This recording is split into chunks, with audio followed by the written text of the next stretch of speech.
থাকে নসিবে আপনা আপনি আসিবে। কি কি বুঝলেন? ডিসিশন করতে ডায়লগ বরবাদের। তো এটা দিয়ে শুরু করলাম।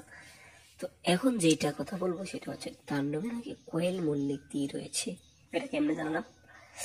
এটা হলো IMDb, যেটা তাণ্ডবের একটা পেজ এসেছে, সেখানে লেখা রয়েছে যে তাণ্ডবে কোয়েল মল্লিকের নাম, এবং কোয়েল মল্লিকের নিজের যে এই মানে IMDb পেজ আছে সেইখানে কোয়েল মল্লিক লেখা। যদি তার মানে IMDb যে লোক রাখে অনেকগুলো, কিন্তু যদি 2 তারিখে এটা আসছে, আজকে 9 তারিখ, এখন সরায় নাই, মানে এটা পরিষ্কার, তাই না?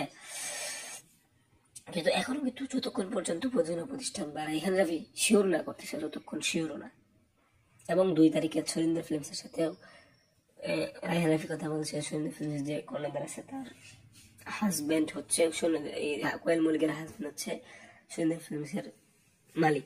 তো থ্যাংক ইউ আজকের পুরো ভিডিওটি দেখার জন্য। চ্যানেলটি সাবস্ক্রাইব করিয়া দিন, ঠিক আছে?